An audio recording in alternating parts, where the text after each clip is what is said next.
No, you did not read the title wrong. I must be in the wrong universe because, for once, China's national team is actually giving me hope. Well, okay, potentially false hope, but at this point any hope is good for me. Coming off the high of finally getting their first win of the third round, China would prepare to face Bahrain next. And the bad news was already piling in well before the match, as top scorer Wu Lei suffered a potentially season-ending injury. On top of that, young star Xie Wenmeng was suspended due to yellow card accumulation. No! God, please, no! No!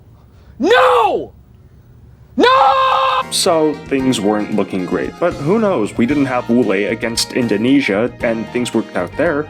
Maybe we can figure something out this time as well. It did look that way as Zhang Yuning got the first big chance of the game, but it's saved by the keeper. Just minutes later, Bahrain also creates danger, but no one latches onto the pass in time and China are let off. With how much was at stake for both sides, this ought to be a great match. Except the first half didn't show that at all. Holy smokes.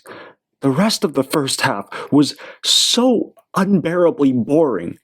I would have rather rewatched Season 8 of The Office in its entirety than sit through that torture fest again. Both teams turned on the nitro in the second half. Bahrain pathetically dived for a penalty, but it's waved away by the ref. China looked the more dangerous of the two teams, but Bahrain scored against the run of play and, oh wait, VAR rules it out. Taking advantage of Bahrain's demoralization, Wang Haijian latches onto a bad throw-in and squares it to Zhang Yuning, who scores the winner for China. After this, Bahrain would completely lose any fight they had left, and China would successfully close out a 1-0 win.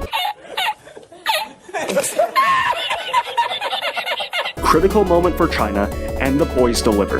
With this win, China are back in the World Cup qualifiers, and in our current form, we can keep up this momentum. Well, we would have, but we were facing Japan next. And I needn't remind you just how painful the last time we faced Japan was. On top of that, China would suffer even more injury problems. Li Lei and goal-scoring hero Zhang Yunaldo were both sidelined with injuries. So would this be a repeat of history, or will this team finally redeem itself? Immediately we would see an improvement in the Chinese side. The defense looked much more competent and Japan had trouble getting any clear chances. In fact, for the first 30 minutes or so, China looked like the more dangerous side. If we keep this up, we might actually... For goodness sake, set pieces again?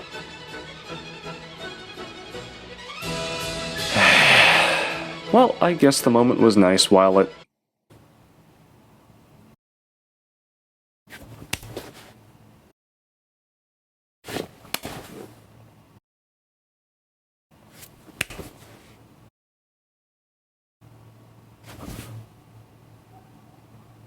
We scored! We scored against Japan! Let's go! Japan would score another goal to close out their 3-1 win, but I can confidently say that this was a far better performance from China.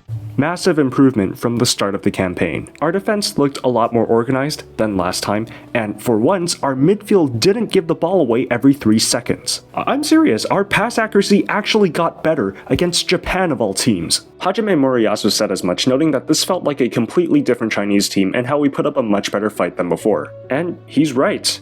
I mean, I may not trust Ivankovic fully just yet, but I have to give credit where credit is due. The team has shown significant improvement in the last few matches. He's been putting more trust in our younger talent, and it has paid off big time. That said, there is still stuff we need to work on. Set-piece defending has constantly been our Achilles heel, and as you've probably heard me say many times in the past, our midfield is more non-existent than affordable housing in Vancouver. We also need to be cleaner in some challenges. In particular, Wei Shihao. Listen, I realize he's not a defensive player, and he already contributes a lot in attack, but I swear to you, for both club and country, Wei Shihao makes some of the dumbest tackles I've ever seen. With that said, China are back in last place but tied on points with 3 other teams. We're only in last place because of our horrendous goal difference, but besides that, we're also the only team so far to score against Japan in this round. Australia scored as well, but that was an own goal, so that doesn't count. We won't play in World Cup qualifiers again until March, meaning Branko has a few months to figure out how to fix our shambolic set-piece defending. Which is just as well, because I have a bunch of vlogging from this year that I want to catch up on, as well as some other video ideas that I want to try out, so look forward to that. Anyways, how do you rate China's chances of at least getting to the 4th round? Let me know down in the comments. If you like this video, you can like and subscribe, follow my Twitter, yada yada yada, and I'll see you next time. Take care.